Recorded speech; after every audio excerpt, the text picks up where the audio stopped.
Harney County is the extreme southeast corner of Oregon. And I don't think you could really get any farther from New York City. So I bring you this as a small gift called Peace in Harney County. Rests in the line of a long, low mountain, blue against blue. Hangs in the meeting of willow and image of willow in water.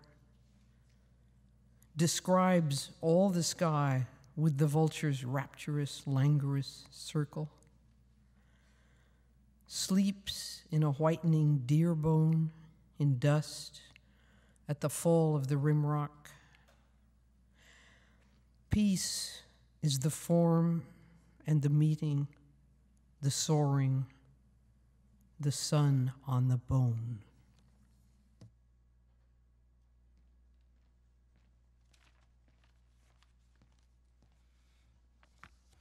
Hello, I'm Luis Urrea.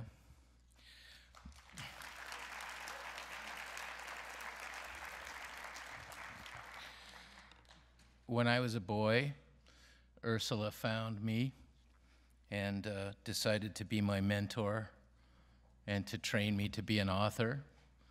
And she bought my story for my first sale. And I just want to tell you, the school I was going to, my English teacher took me to meet her, and I was terrified. I thought, I've never met anybody famous, man. And we went upstairs to this apartment in La Jolla, California, where she was staying, and I thought she'd be maybe 10 feet tall.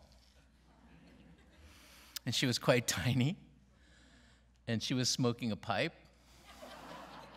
which I thought was super cool. And she had some kind of whiskey, I guess, because I didn't know what booze really was, with a couple of rocks. And I thought, this is the coolest person ever. And I just want to say to you that I was super blessed in that year to accompany her to her first viewing of Star Wars. And what a date! She sat sideways in her seat and leaned over to me and explained all the errors in it. When they went into hyperdrive, she said, Luisito. She called me Luisito, my Spanish name. She said, Luisito, those stars should be turning red. Anyway, last time I came to New York, ICE agents were loading 14 imprisoned children into the back of the airplane to be stuck in the New York City children's prisons for the undocumented. And when I was asked to read a story, I knew Ursula had already addressed these issues. I'm going to read the ones who walk away from Omelas. With a clamor of bells that set the swallows soaring, the festival of summer came to the city of Omelas, bright towered by the sea. The rigging of the boats in the harbor sparkled with flags. In the streets, between houses with red roofs and painted walls, between old moss-grown gardens and under avenues of trees, cast great parks, public buildings, processions moved. Some were decorous. Old people in long, stiff robes and gray, quiet, merry women carried their babies, chatting as they walked. In other streets, the music beat faster and the people were dancing. Children ran in and out, and boys and girls exercised their horses, getting them ready for the races. In the silence of the broad green meadow, one could hear the music winding through the city streets, a cheerful, faint sweetness of the air that from time to time trembled and gathered together and broke out in the great joyous clanging of the bells. Joyous. How is one to tell about joy? How to describe the citizens of Omelas? They were not simple folk, you see, though they were happy, but we do not say words of cheer anymore. All smiles have become old. Given a description such as this, it tends to make you take certain or make certain assumptions. Given a description such as this, it tends to make you look for a king, mounted on a great stallion, leading the processions of dancers and citizens of Omelas. But there was no king. They did not use swords or keep slaves in Omelas. They were not barbarians. I do not know the rules or laws of their society, but I suspect there were only a few.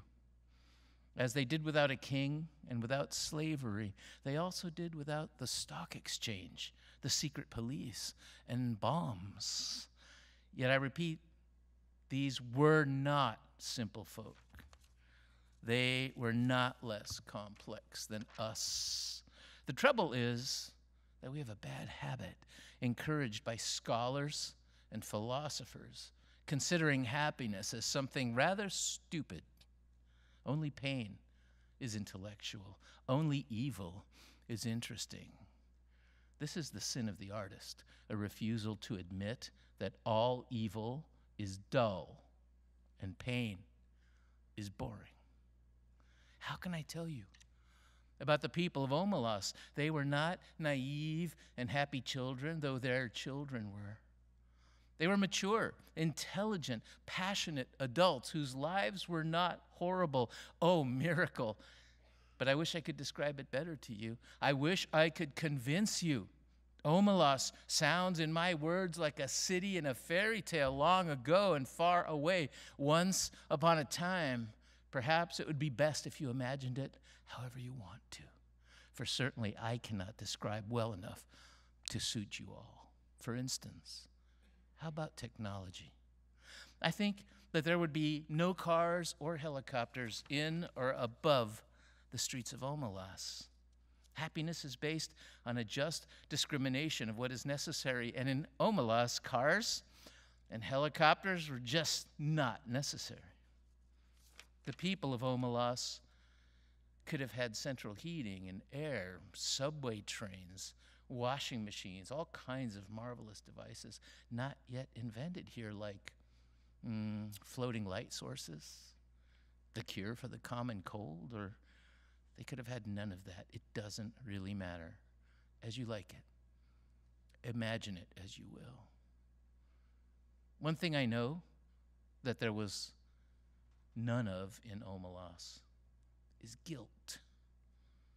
But what else should there be? I thought at first there were no drugs there, but that is naive of me. What else? What else belongs in this joyous city? The sense of victory, the celebration of courage. There are no soldiers, therefore there is no war. Victory caused by death is not the right kind of joy. Being content, as in communion with everyone, is what brings joy to the hearts of the people of Omelas. The victory they celebrate is life. Most of the processions have reached the green fields by now. A marvelous smell of cooking goes forth from the red and blue tents of the cooks. The faces of small children are sticky, and the gray beards of the elderly, they have a couple of cupcake crumbs entangled. The youths and girls have mounted their horses and are beginning to group around the starting line of the race. An old woman, small, fat, and laughing, is passing out flowers from a basket. Tall young men wear her flowers in their shining hair, and a child of 9, maybe 10, sits at the edge of the crowd alone, playing a wooden flute. People pause to listen, and they smile, but they do not speak to him, for he never stops playing and never sees them. He's so lost in his music, the sweet, thin magic of the tune. He finishes and slowly lowers the flute, as if that private silence were a signal.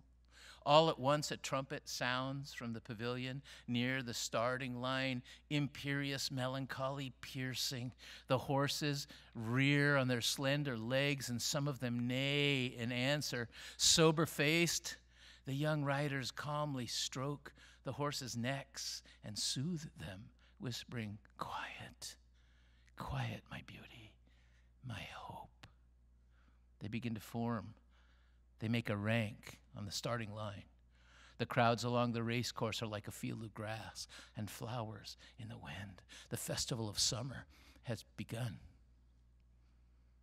Do you believe? Do you accept the festival, the city, the joy? No? Then let me describe one more thing.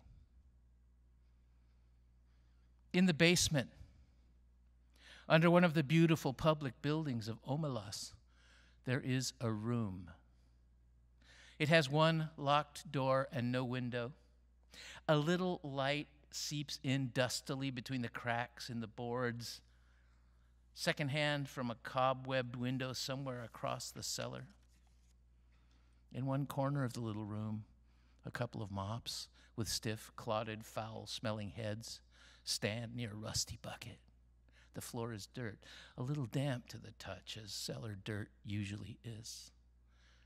The room is about 3 feet long and 2 feet wide, a mere broom closet of a disused tool room. In this room, a child is sitting. Could be a boy, could be a girl. Looks about 6 years old, but actually it is near 10. It is feeble-minded and slow. Perhaps it was born defective, or perhaps it has become imbecilic through fear, malnutrition, and neglect.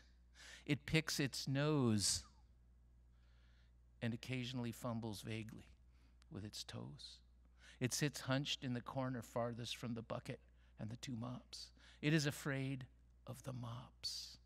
It finds them horrible.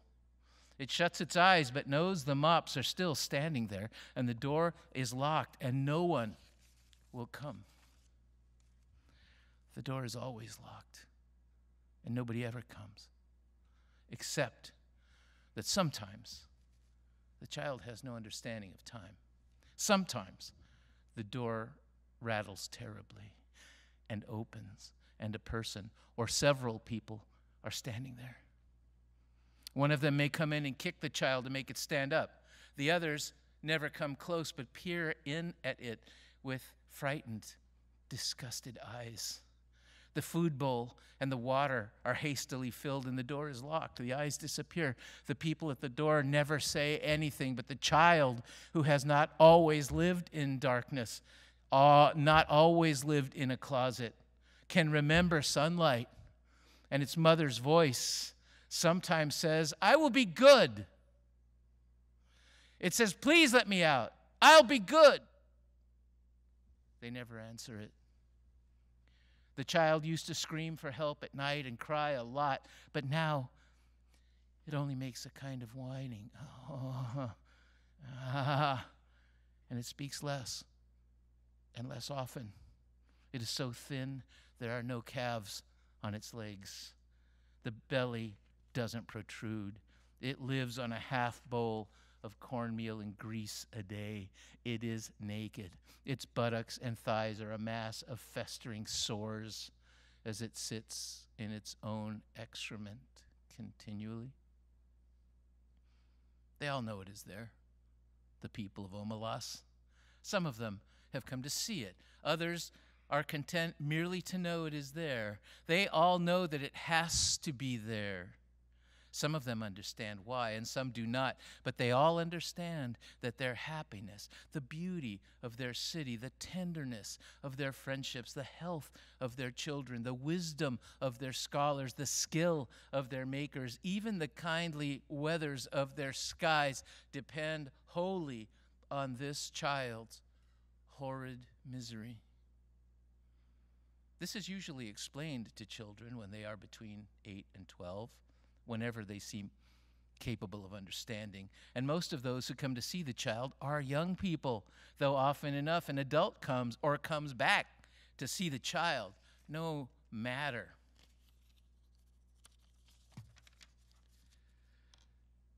It doesn't matter that things have been explained to them.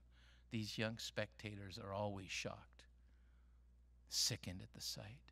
They feel disgust, which they had thought themselves superior to. They feel anger and outrage, despite all the explanations. They would like to do something for the child, but there's nothing they can do. If the child were brought up into the sunlight out of that vile place, if it were cleaned and fed and comforted, that would be a good thing indeed. But if it were done in that day and hour, all prosperity and beauty and delight of Omelas would wither and be destroyed. Those are the terms. To exchange all the goodness and grace of every life in Omelas for that single small improvement. To throw away the happiness of thousands for the chance of the happiness of one, that would definitely let guilt into the walls of Omelas. The terms are strict and absolute. They may not even be a kind word spoken to the child. Often the young people go home in tears or in a tearless rage when they have seen the child and face this terrible paradox. They may brood over it for weeks or years, but as time goes on, they begin to realize that even if the child could be released, it could not get much good out of its freedom. A little vague pleasure of warmth and food, no doubt, a little more. It's too degraded and dumb to know joy. It has been afraid too long. It can never be free of fear. Its habits are too barbaric for it to respond to normal human treatment. Indeed, after so long, it would probably be wretched without walls about it to protect it, and darkness for its eyes, and its own excrement to sit in. The people's tears at the injustice dry when they begin to perceive the terrible justice of reality and the helplessness, which are perhaps the true source of splendor in their lives. They know that they, like the child, are not free. They know compassion. It is the existence of the child and their knowledge of its existence that makes possible their elaborate buildings and mansions, the magic of their music, the greatness of their science. It is because of the child that they are so gentle with children. They know that if the wretched one were not there suffering in the dark, the other one, the flute player, could make no joyful music. Now, do you believe in them? Are they not more credible? But there is one more thing to tell, and this is quite incredible. At times, one of the adolescent girls or boys who go see the child do not go home to weep or rage. Do not, in fact, go home at all. Sometimes also a man or woman much older falls silent for a day or two and then leaves home. These people go out into the street and walk down the street alone. They keep walking and walk straight out of the city of Omelas through the beautiful gates. They keep walking across the farmlands of Omelas. Each one goes alone, youth or girl, man or woman. Night falls, the traveler must pass down village streets, between the houses with yellow-lit windows, and on out into the darkness of the fields. Each alone, they go west or north towards the mountains. They leave Omelas, they walk ahead into the darkness, and they do not come back. The place they go towards is a place even less imaginable to most of us than the city of happiness. I cannot describe it at all. It is possible that it does not exist, but they seem to know where they're going, the ones who walk away from Omelas. That's it.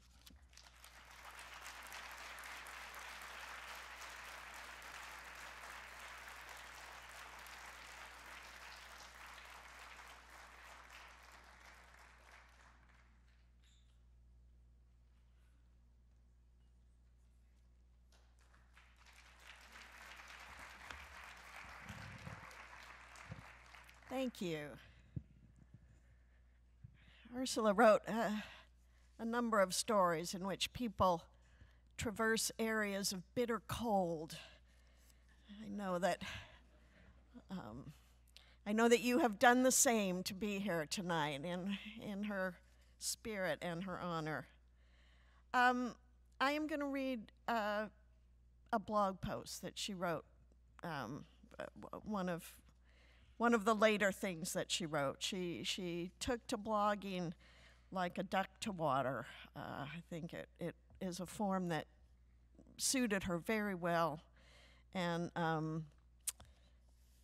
just wanted to read something that to me felt more like what it was like to sit and talk with her.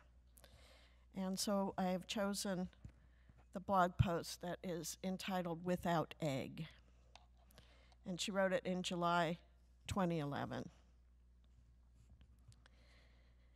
Visiting Vienna in the early 1950s, Charles and I stayed in style for very little expense at the old König von Ungarn Hotel, which had been there since at least the 1820s. We ate breakfast at a cafe around the corner. Always the same cafe and the same breakfast. Good coffee, fresh fruit, crisp rolls with butter and jam and a soft-boiled egg. Perfect. Invariable. Every morning. I don't know why I got it in my head one morning to vary it, but I did. And when the tall, middle-aged waiter arrived in his impeccable dark coat, I indicated that I wanted the usual breakfast without the egg. He appeared not to understand, which, given the quality of my German, was understandable. I repeated something like, "Kein Ei," or "Ohne Ei." He responded slowly in a shaken voice, "Ohne Ei?" He was disturbed. I was ruthless. "Yes," I said, "without egg." He stood for quite a while, silent, trying to handle the shock. He visibly forced himself not to appeal or plead or show his disapproval. He was a waiter, a disciplined, skillful Viennese waiter, and must obey the most perverse customer. "Without egg, madame," he said softly, almost unreproachfully, and went away to fetch my eggless breakfast, which he brought and set before me with silent, funereal dignity. We still laugh, recalling that tiny incident of nearly 60 years ago, but it is also kept alive in my memory by a sense of guilt. For one thing, in 1954, in Vienna, an egg meant something. The city was just coming out of very bad times. It was still occupied, divided among the US, the British, and the Russian armies. The cathedral had rearisen, and the opera house was rearising from the rubble of bombing. But damage and destruction was everywhere, and the effect of privation plain to see in the faces and bodies of people on the street. An offer of food in a city that has gone hungry is not a small matter. Also, I willfully and needlessly disturbed the order of that waiter's universe.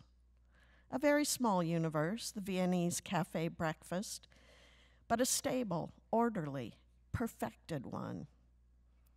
Better not change something that has achieved excellence.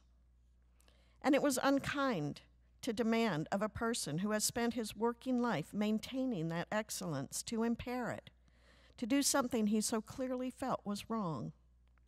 After all, I could have let him bring the egg and simply not eaten it. He was far too good at his job to have taken notice, except possibly for a mild, commiserative, "Madame doesn't feel hungry this morning." To have an egg and not eat it was my privilege. To refuse to let him bring the egg was to interfere with his privilege, which was to bring me a complete and proper Viennese cafe breakfast. I still want to laugh when I think about it, and I still feel a twinge of guilt.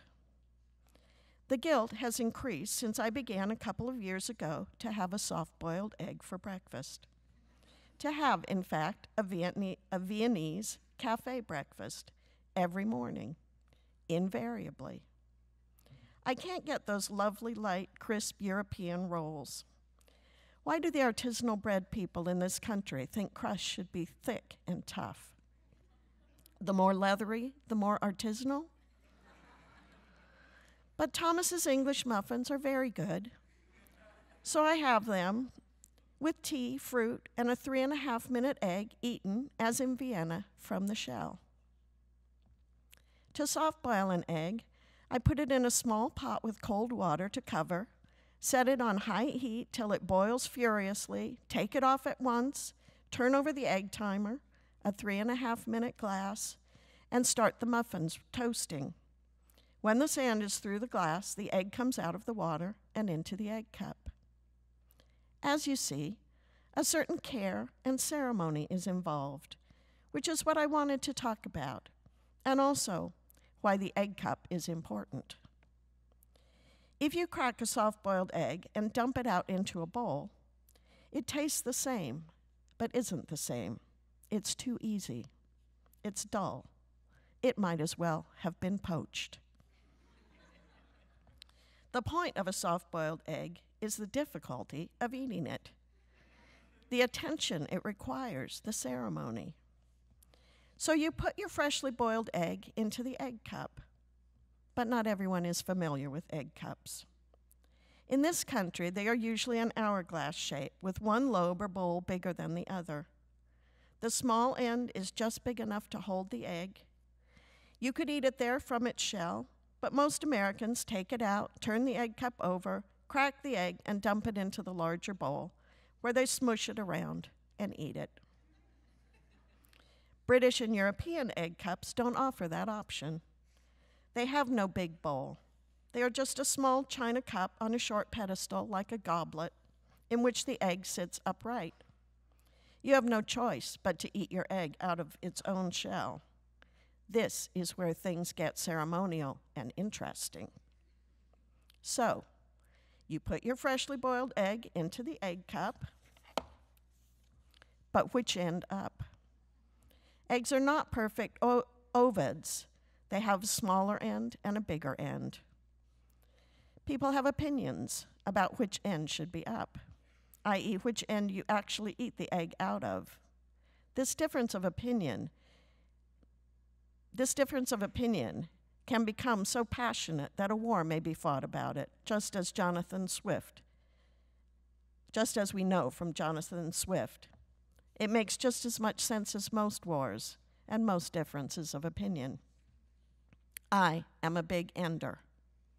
My opinion, which I will defend to the death, is that if the big end is up, it's easier to get the spoon into the opening created when you knock off the top of the egg with a single, decisive whack of your knife blade. Or possibly, another weighty decision, another matter of opinion, with advocates and enemies, the righteous and the unrighteous. You lift the top of the egg off carefully from the egg encircling crack you have made by tapping the shell with a knife blade all around, about 1/2 inch down from the summit. Some mornings I whack, some mornings I tap. I have no opinion on the matter. It depends on my mood. Some elements of the ceremony offer no choice. The knife has to be steel, since the sulfur in eggs blackens silver, and the egg spoon must also be untarnishable, stainless steel or horn. I've never seen a gold egg spoon, but I'm sure it would do. Whatever the material, the spoon has to have a small bowl with a fine edge on it. A thick edge can't coax all the egg white off the inside of the shell. The handle is short for good balance and easy handling. An egg spoon is a tiny implement that, like the Viennese breakfast, cannot be improved. Like all good tools, it gives pleasure by its pure aptness. It does one thing only, but it does it perfectly, and nothing else can do it. Trying to eat an egg from a shell with a normal spoon is like mending a wristwatch with a hammer. The sole imperfection of the egg spoon is that it is so small. It gets lost. Horn spoons are larger, but the beautiful horn spoon my daughter gave me finally wore out its edge, becoming coarse and fibrous. Replacement can be a problem. Most Americans don't eat their eggs from the shell, and the implement has become rare and hard to find. When I see one, I acquire it. My current egg spoon is stainless steel. On the handle are the letters KLM. I will not go into how we came to own this spoon.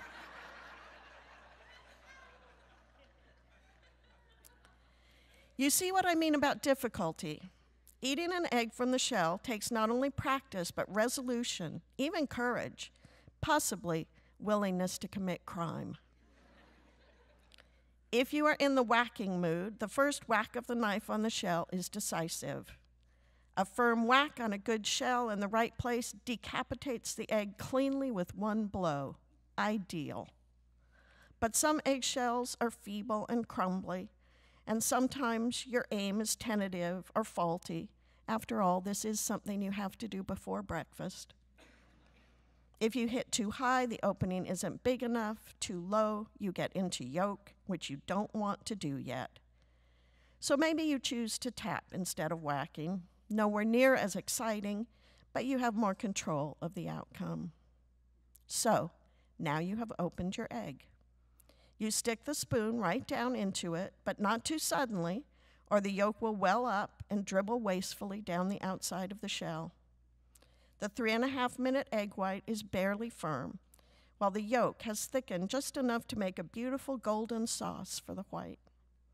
Your job is to mix the two nicely so you get a balance of yolk and white in each small spoonful, while not destroying the delicate little bowl you're eating from, the eggshell. This takes attention. The more complete the attention, the more you actually taste the egg. It may be apparent by now that this whole blog is a subtle blow against double tasking and a paean to doing one single thing with, as the Bible puts it, all thy might. For there is no work, nor device, nor knowledge, nor wisdom in the grave whither thou goest. Nor is there any breakfast there.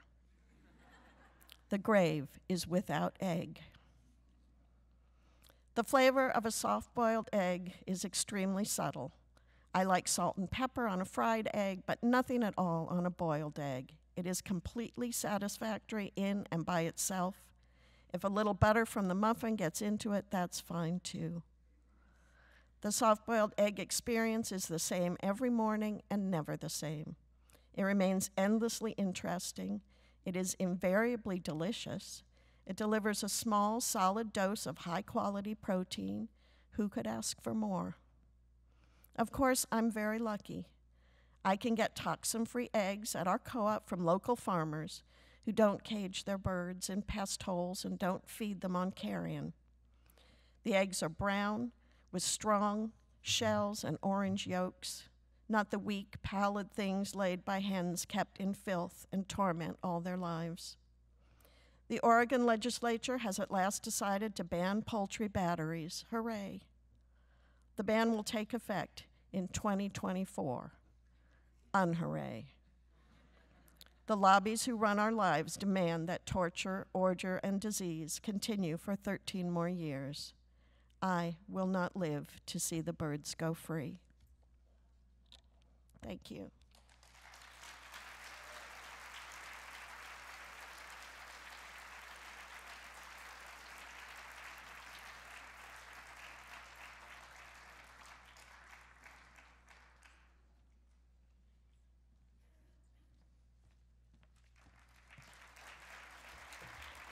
Good evening.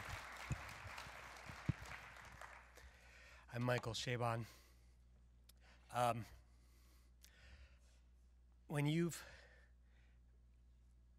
When a writer has played a part in your life, a role in your life, a powerful role in your life since you were about 10 years old, an enduring role,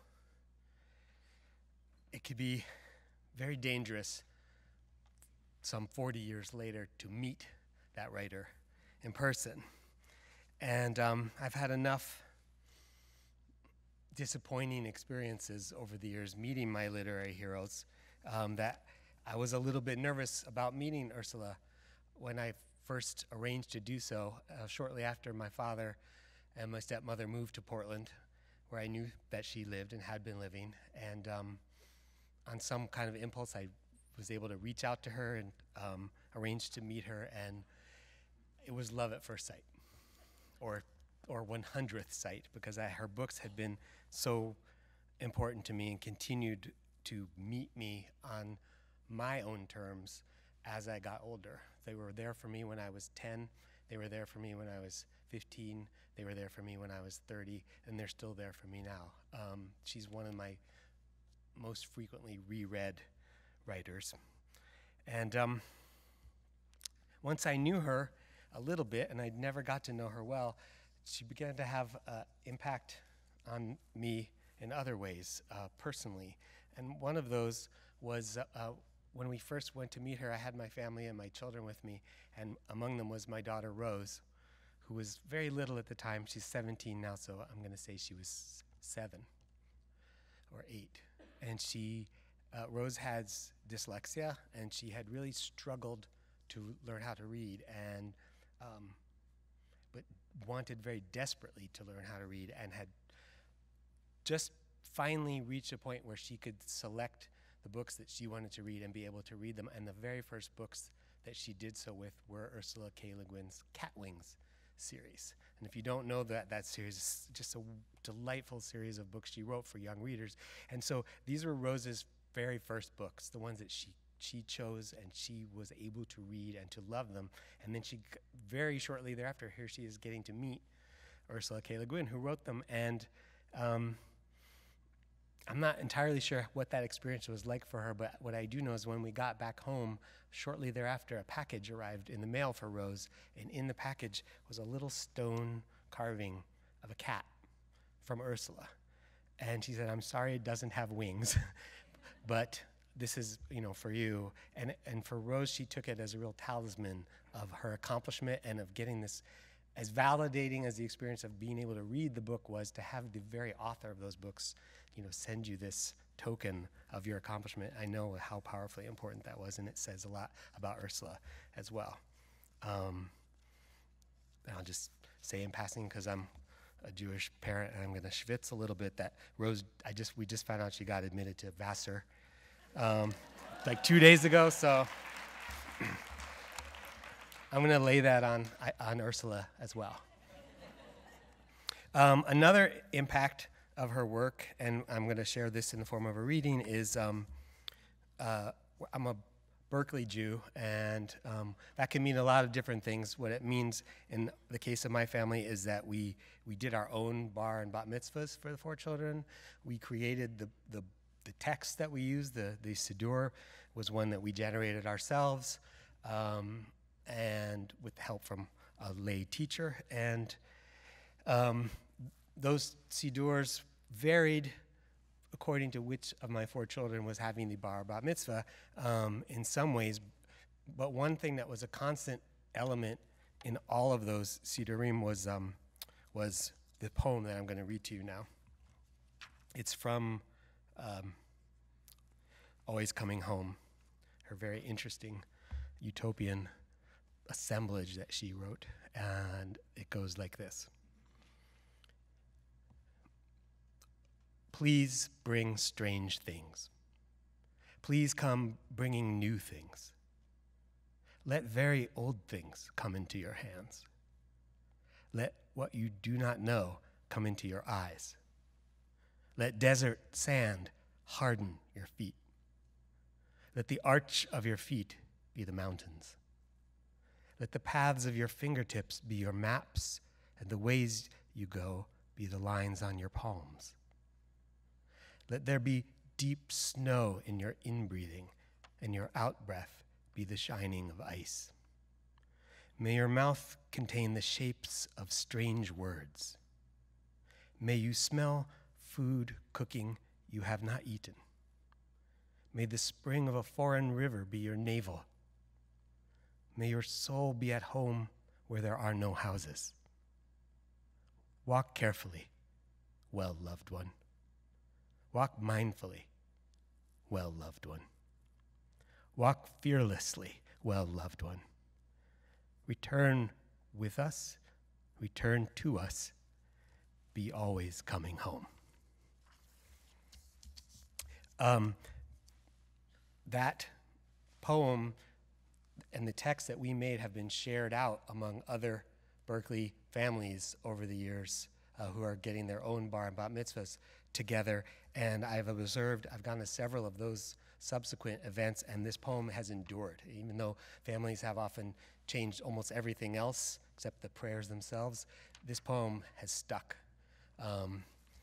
Maybe I shouldn't be saying this, though, because I don't think anyone's paying any rights to the Guin's estate.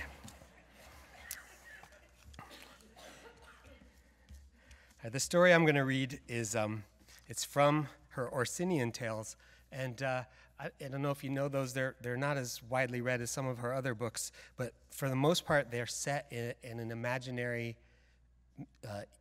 Middle European country that Ursula invented, and it was one of her first imaginary creations, actually. And some of the first fiction that she wrote as an adult or a young adult were set in Orsinia.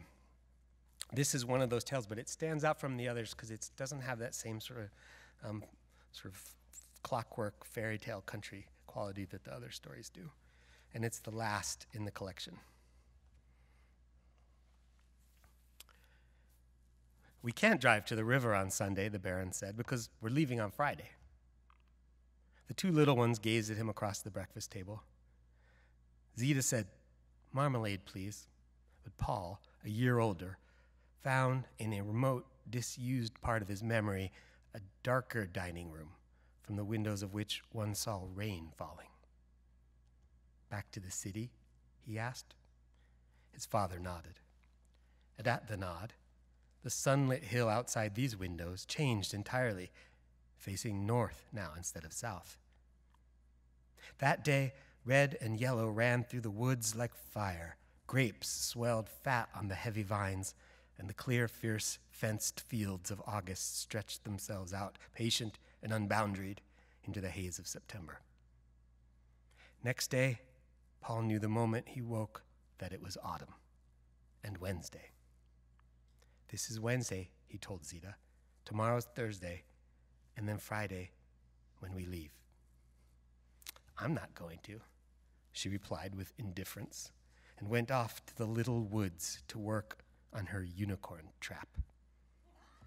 It was made of an egg crate and many little bits of cloth with various kinds of bait. She had been making it ever since they found the tracks, and Paul doubted if she would catch even a squirrel in it. He, aware of time and season, ran full speed to the high cliff to finish the tunnel there before they had to go back to the city. Inside the house, the Baroness's voice dipped like a swallow down the attic stairs. "Oh, Rosa, where is the blue trunk then?" And Rosa, not answering, she followed her voice, pursuing it, and Rosa, and the lost trunk downstairs and ever farther hallways to a joyful reunion at the cellar door. Then from his study, the Baron heard Tomas and the trunk come grunting upward step by step, while Rosa and the Baroness began to empty the children's closets, carrying off little loads of shirts and dresses like delicate, methodical thieves. "What are you doing?" Zita asked sternly, having come back for a coat hanger in which the unicorn might entangle his hoof. "Packing," said the maid. "Not my things," Zita ordered, and departed. Rosa continued rifling her closet. In his study, the Baron read on undisturbed, except by a sense of regret, which rose perhaps from the sound of his wife's sweet, distant voice, perhaps from the quality of the sunlight falling across his desk from the uncurtained window. In another room, his older son, Stanislas, put a microscope, a tennis racket, and a box full of rocks with their labels coming unstuck into his suitcase, then gave it up. A notebook in his pocket, he went down the cool red halls and stairs out the door into the vast and sudden sunlight of the yard. Yosef, reading under the 4 elms, said, "Where are you off to? It's hot." There was no time for stopping and talking. "Back soon," Stanislaus replied politely and went on, up the road in dust and sunlight, past the high cliff where his half-brother Paul was digging. He stopped to survey the engineering. Roads metaled with white clay zigzagged over the cliff face. The Citroen and the Rolls were parked near a bridge spanning an erosion gully. A tunnel had been pierced and was in process of enlargement. "Good tunnel," Stanislaus said.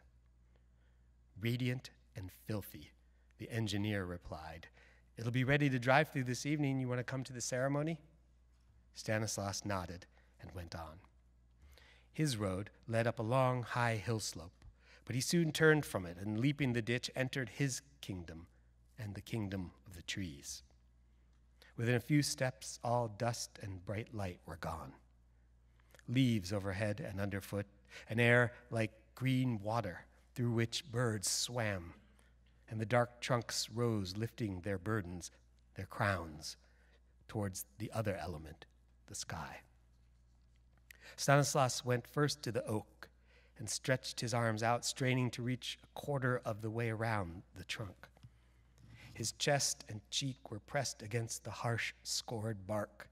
The smell of it and its shelf fungi and moss was in his nostrils, and the darkness of it in his eyes. It was a bigger thing than he could ever hold.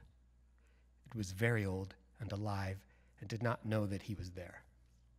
Smiling, he went on quietly, a notebook full of maps in his pocket, among the trees towards yet uncharted regions of his land. Josef Brunner, who had spent the summer assisting his professor with documentation of the history of the 10 provinces in the early Middle Ages, sat uneasily reading in the shade of elms. Country wind blew across the pages, across his lips. He looked up from the Latin chronicle of a battle lost 900 years ago to the roofs of the house called Asgard. Square as a box, with a sediment of porches, sheds, and stables, and square to the compass, the house stood in its flat yard.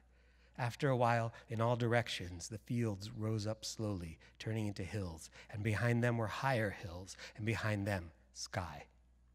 It was like a white box in a blue and yellow bowl, and Joseph, fresh from college and intent upon the Jesuit seminary he would enter in the fall, ready to read documents and make abstracts and copy references, had been embarrassed to find that the Baron's family called the place after the home of the northern gods.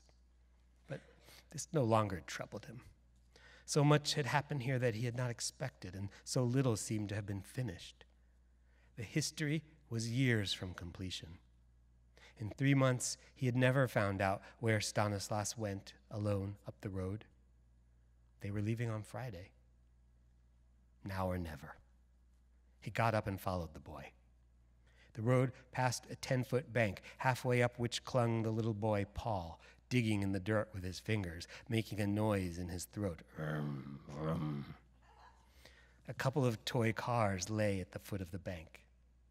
Joseph followed the road on up the hill and presently began expecting to reach the top from which he would see where Stanislaus had gone. A farm came into sight and went out of sight. The road climbed. A lark went up singing as if very near the sun, but there was no top.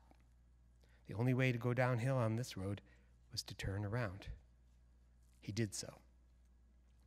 As he neared the woods above Asgard, a boy leapt out onto the road, quick as a hawk's shadow. Joseph called his name, and they met in the white glare of dust. "Where have you been?" asked Joseph, sweating. "In the great woods," Stanislaus answered, "that grove there." Behind him, the trees gathered thick and dark. "Is it cool in there?" Joseph asked wistfully. "What do you do in there?" "Oh, I map trails, just for the fun of it. It's bigger than it looks." Stanislaus hesitated, then added, "You haven't been in it? You might like to see the oak." Joseph followed him over the ditch and through the close green air to the oak. It was the biggest tree he had ever seen. He had not seen very many. "I suppose it's very old," he said, looking up, puzzled at the reach of branches, galaxy after galaxy of green leaves without end. "Oh, a century or 2 or 3 or 6, said the boy. "See if you can reach around it." Yosef spread out his arms and strained, trying vainly to keep his cheek off the rough bark. "It takes 4 men to reach around it," Stanislas said. "I call it Yggdrasil, you know. Only, of course, Yggdrasil was an ash, not an oak. Want to see Loki's grove?" The road and the hot white sunlight were gone entirely. The young man followed his guide farther into the maze and game of names, which was also a real forest. Trees, still air, earth. Under tall gray alders above a dry stream bed, they discussed the tale of the death of Baldur, and Stanislas pointed out to Yosef the dark clots high in the boughs of lesser oaks of mistletoe. They left the woods and went down the road towards Asgard. Yosef walked along stiffly in the dark suit he had bought for his last year at the university, in his pocket a book in a dead language. Sweat ran down his face. He felt very happy. Though he had no maps and was rather late arriving, at least he had walked once through the forest. They passed Paul, still burrowing, ignoring the clang of the iron triangle down at the house, which signaled meals, fires, lost children, and other noteworthy events. "Come on, lunch," Stanislas ordered. Paul slid down the bank, and they proceeded 7, 14, and 21, sedately to the house. That afternoon, Yosef helped the professor pack books, 2 trunks full of books, a small library of medieval history. Yosef liked to read books, not pack them. The professor had asked him, not Tomas, "Lend me a hand with these books, will you?" It was not the kind of work he had expected to do here. He sorted and lifted and stowed away load after load of resentment in insatiable iron trunks, while the professor worked with energy and interest, swaddling incunabula like babies, handling each volume with affection and dispatch. Kneeling with keys, he said, "Thanks, Yosef, that's that," and lowering the brass catch bars locked away their summer's work. "Done with, that's that." Yosef had done so much here that he had not expected to do, and now nothing was left to do. Disconsolate, he wandered back to the shade of the elms, but the professor's wife, with whom he had not expected to fall in love, was sitting there. "I stole your chair," she said amiably. "Sit on the grass." It was more dirt than grass, but they called it grass, and he obeyed. "Rosa and I are worn out," she said, "and I can't bear to think of tomorrow. It's the worst the next to last day. Linens and silver and turning dishes upside down and putting out mouse traps, and there's always a doll lost and found after everybody's searched for hours under a pile of laundry, and then sweeping the house and locking it all up. And I hate every bit of it. I hate to close this house." Her voice was light and plaintive as a bird's calling in the woods, careless whether anybody heard its plaintiveness, careless of its plaintiveness. "I hope you've liked it here," she said. "Very much, Baroness. I hope so. I know Severin has worked you very hard, and we're so disorganized. We and the children and the visitors, we always seem to scatter so and only meet in passing. I hope it hasn't been distracting." It was true. All summer and tides and cycles, the house had been full or half full of visitors, friends of the children, friends of the Baroness, friends, colleagues, and neighbors of the Baron, duck hunters who slept in the disused stable since the spare bedrooms were full of Polish medieval historians, ladies with broods of children, the smallest of whom fell inevitably into the pond about this time of the afternoon. No wonder it was so still, so autumnal now. The rooms vacant, the pond smooth, the hills empty of dispersing laughter. "I have enjoyed knowing the children," Yosef said, "particularly Stanislas." Then he went red as a beet, for Stanislas alone was not her child. She smiled and said with timidity, "Stanislas is very nice, and 14 is such a fearful age when you find out so fast what you're capable of being, but also what a toll the world expects. He handles it very gracefully. Paul and Zita, now, when they get that age, they'll lump through it and be tiresome. But Stanislas learned loss so young. When will you enter the seminary? She asked, moving from the boy to him in one reach of thought. Next month, he answered, looking down, and she asked, then you're quite certain it's the life you want to lead? After a pause, and still not looking at her face, though the white of her dress and the green and gold of leaves above her filled his eyes, he said, why do you ask, Baroness? Because the idea of celibacy terrifies me, she replied. And he wanted to stretch out on the ground, flecked with elm leaves like thin oval coins of gold, and die. Sterility, she said. You see, sterility is what I fear, I dread. It is my enemy. I know we have other enemies, but I hate it most because it makes life less than death. And its allies are horrible: hunger, sickness, deformation, and perversion, and ambition, and the wish to be secure. What on earth are the children doing down there? Paul had asked Stanislas at lunch if they could play Ragnarok once more. Stanislas had consented, and so was now a frost giant storming with roars the ramparts of Asgard, represented by a drainage ditch behind the pond. Odin hurled lightning from the walls, and Thor, Stanislas, called the mother, rising slender and in white from her chair beside the young man. Don't let Zita use the hammer, please. I'm Thor, I got to have a hammer, Zita screamed. Stanislas intervened briefly, then made ready to storm the ramparts again, with Zita now at his side, on all fours. She's Fenris the wolf now, he called up to his mother, his voice ringing through the hot afternoon with the faintest edge of laughter. Grim and stern, one eye shut, Paul gripped his staff and faced the advancing armies of hell and the frozen lands. I'm going to find some lemonade for everybody, the Baroness said, and left Joseph to sink at last face down on the earth, surrendering to the awful sweetness and anguish she had awakened in him. And would it ever sleep again?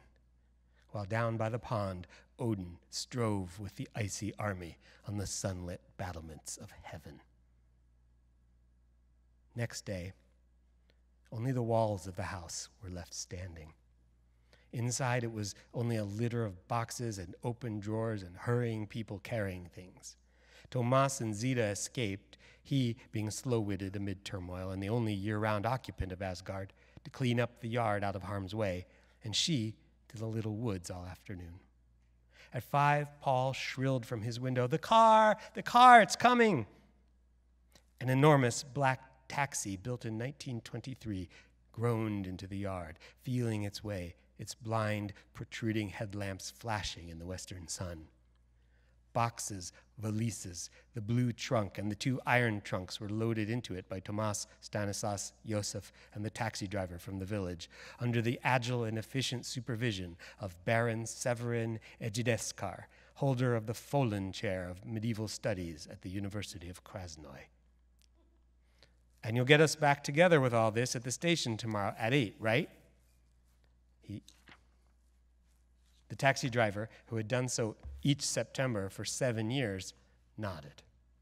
The taxi, laden with the material impediments of 7 people, lumbered away, changing gears down the road in the weary, sunny stillness of late afternoon, in which the house stood intact once more, room after empty room. The Baron now also escaped. Lighting a pipe, he strolled slowly but softly, like one escaping, past the pond and past Tomas's chicken coops, along a fence overgrown with ripe wild grasses bowing their heavy sunlit heads, down to the grove of weeping birch called the Little Woods. "Zita," he said, pausing in the faint, hot shade shaken by the ceaseless trilling of crickets in the fields around the grove. No answer. In a cloud of blue pipe smoke, he paused again beside an egg crate decorated with many little bits of figured cloth and colored paper. On the mossy, much-trodden ground in front of it lay a wooden coat hanger. In one of the compartments of the crate was an eggshell painted gold, in another a bit of quartz, in another a bread crust. Nearby, A small girl lay sound asleep with her shoes off, her rump higher than her head. The Baron sat down on the moss near her, relit his pipe, and contemplated the egg crate. Presently, he tickled the soles of the child's feet. She snorted. When she began to wake, he took her onto his lap. "What is that?" "A trap for catching a unicorn." She brushed hair and leaf mold off her face and arranged herself more comfortably on him. "Caught any?" "No." "Seen any?" "Paul and I found some tracks." "Split-hoofed ones, eh?" She nodded. Delicately through twilight in the Baron's imagination walked their neighbor's young white pig, silver between birch trunks. "Only young girls can catch them, they say," he murmured, and then they sat still for a long time. "Time for dinner," he said. "All the tablecloths and knives and forks are packed. How shall we eat?" "With our fingers!" She leapt up, sprang away. "Shoes," he ordered, and laboriously she fitted her small, cool, dirty feet into leather sandals, and then, shouting, "Come on, Papa," was off. Quick and yet reluctant, seeming not to follow and yet never far behind her, he came on between the long, vague shadows of the birch trees, along the fence, past the chicken coops and the shining pond, into captivity. They all sat on the ground under the 4 elms. There was cold ham, pickles, cold fried eggplant with salt, hard bread, and hard red wine. Elm leaves like thin coins stuck to the bread. The pure void, windy sky of after sunset reflected in the pond and in the wine. Stanislas and Paul had a wrestling match, and dirt flew over the remains of the ham. The Baroness and Rosa, lamenting, dusted the ham. The boys went off to run cars through the tunnel in the high cliff and discuss what ruin the winter rains might cause. For it would rain. All the 9 months they were gone from Asgard, rain would beat on the roads and hills, and the tunnel would collapse. Stanislas lifted his head a moment, thinking of the oak in winter when he had never seen it, the roots of the tree that upheld the world, drinking dark rain underground.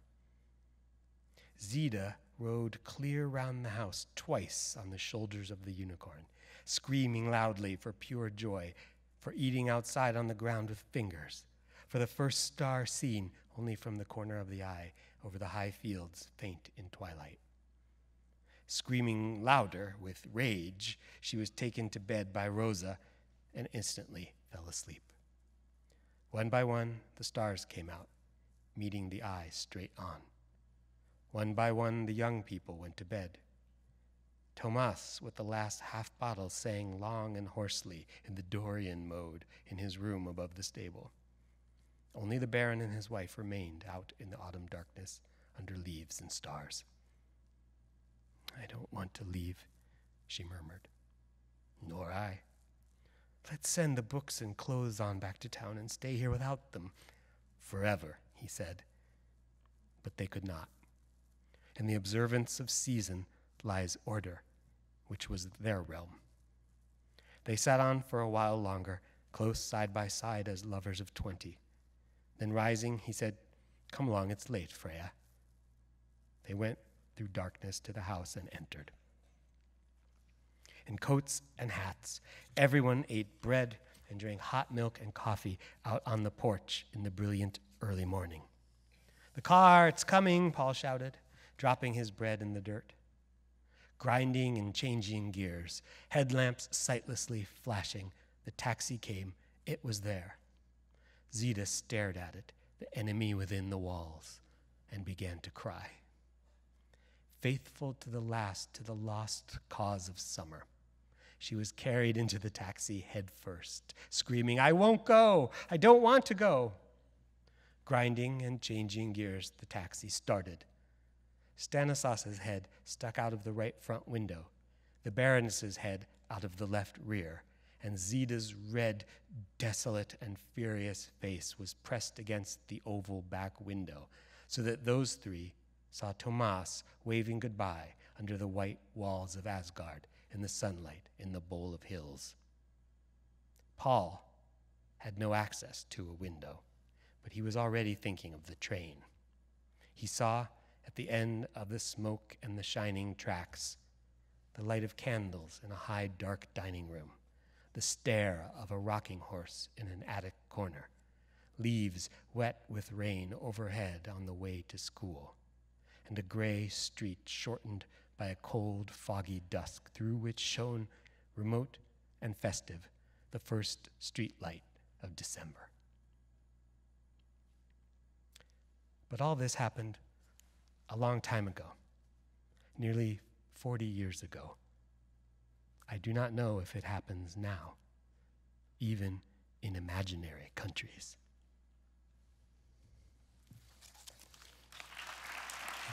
Thank you.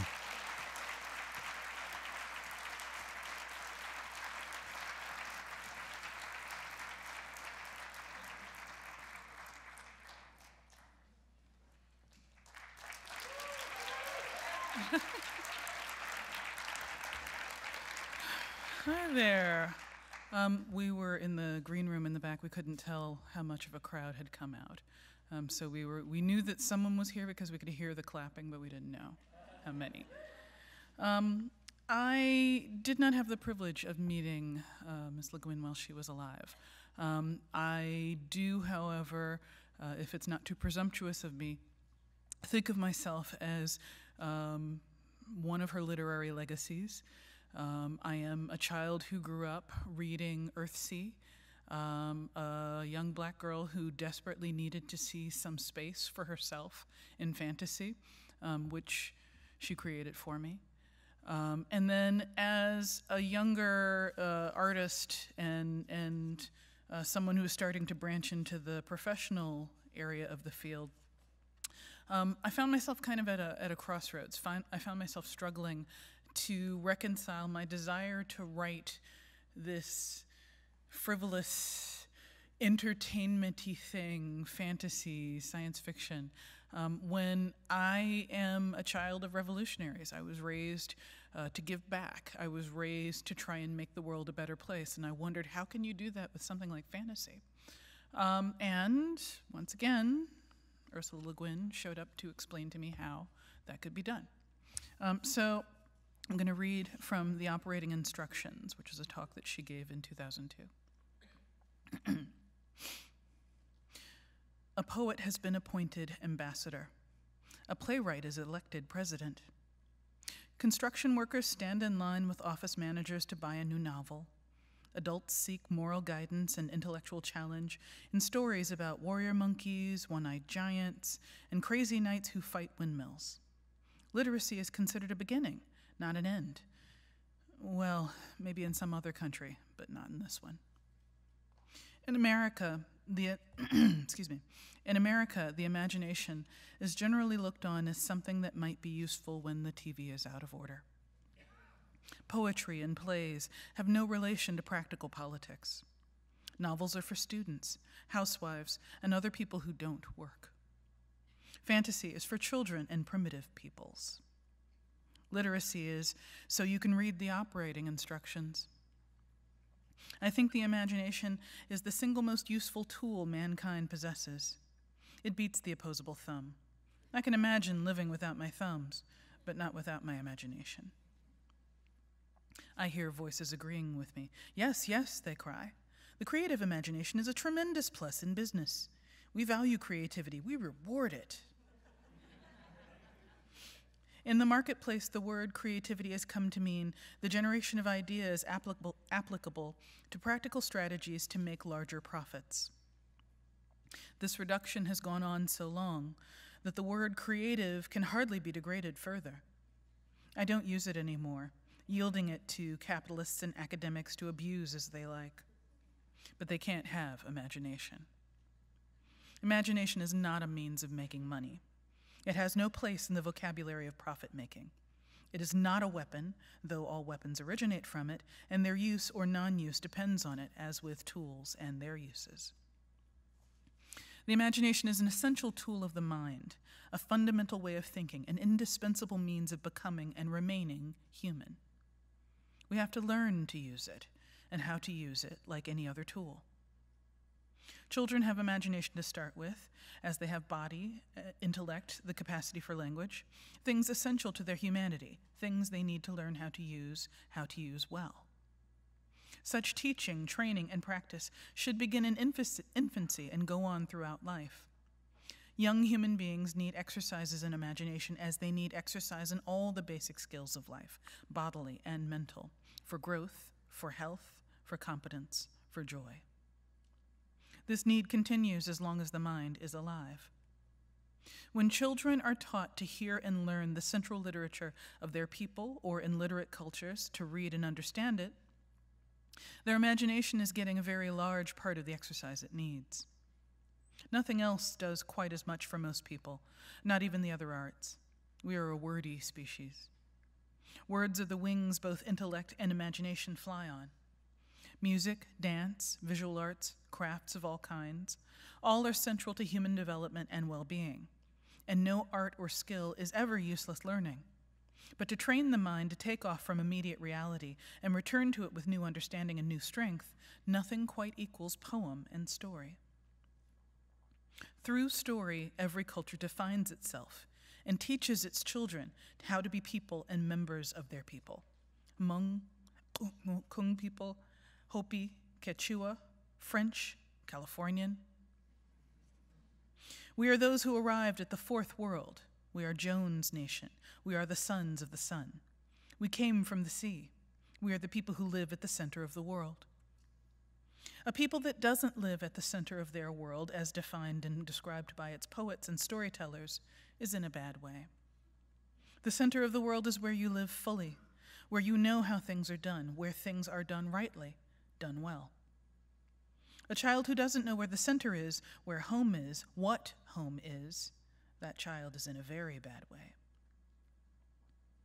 Home isn't mom and dad and sis and bud. Home isn't where they have to let you in.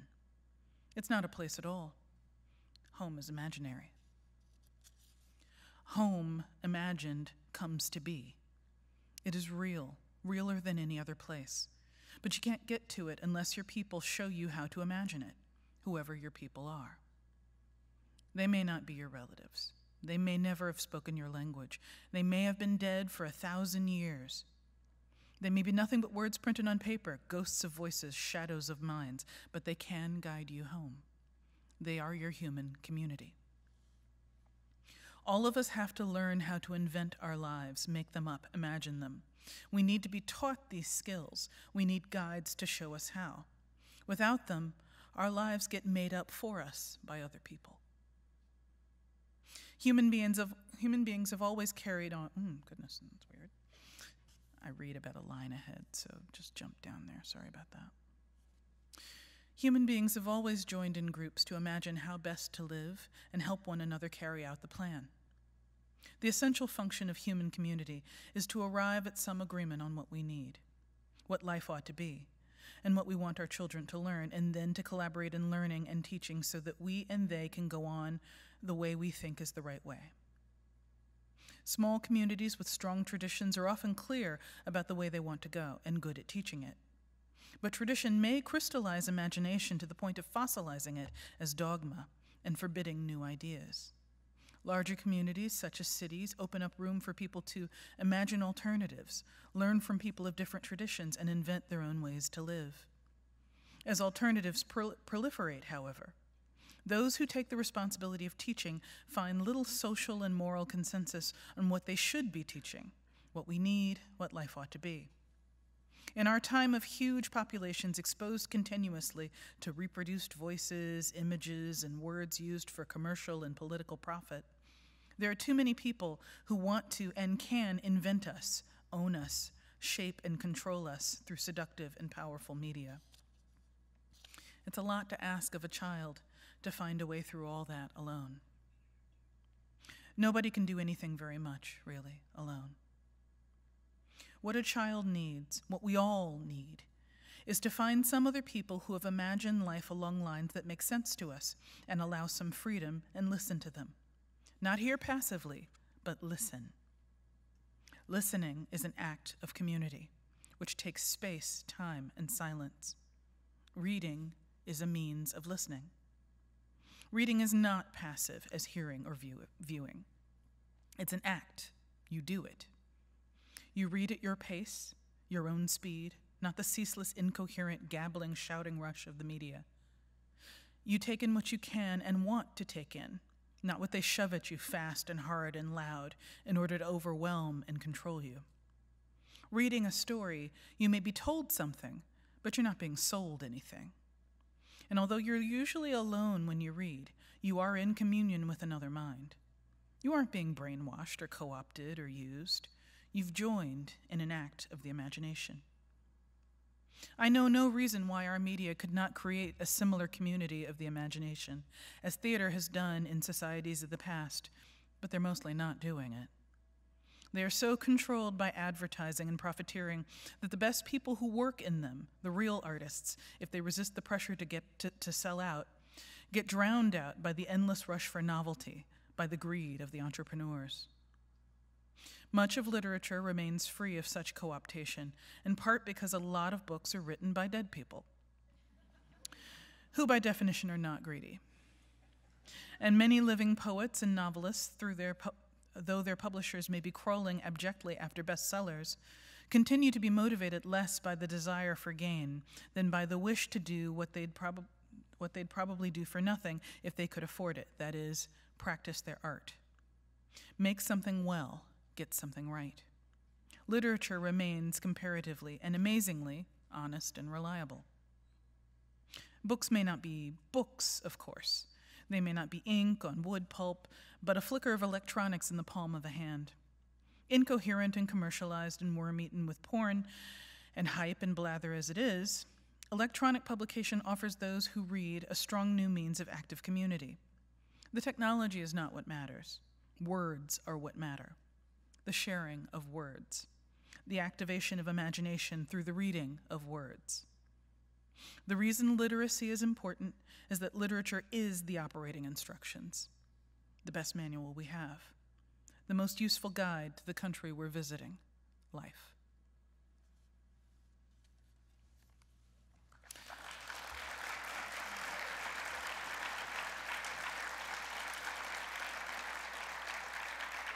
To close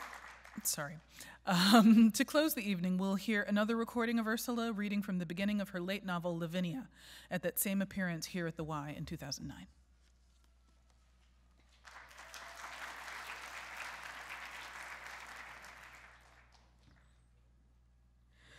We each have to endure our own afterlife, he said to me once. Or that's one way to understand what he said. But that dim loitering about down in the underworld waiting to be forgotten or reborn, that's not true being, not even half true, as my being is as I write and you read it, and nowhere near as true as in his words, the splendid, vivid words I have lived in for centuries. And yet, my part of them, the life he gave me in his poem, is so dull. Except for the one moment when my hair catches fire. It's so colorless, except when my maiden cheeks blush like ivory stained with crimson dye. So conventional, I can't bear it any longer. If I must go on existing century after century, then once at least I must break out and speak. He didn't let me say a word. I have to take the word from him. He gave me a long life, but a small one. I need room. I need air. My soul reaches out into the old forests of my Italy, up to the sunlit hills, up to the winds of the swan and the truth-speaking crow. My mother was mad, but I was not. My father was old, but I was young. Like Spartan Helen, I caused a war. She caused hers by letting men who wanted her take her. I caused mine because I wouldn't be given, wouldn't be taken, but chose my man and my fate. The man was famous, the fate obscure.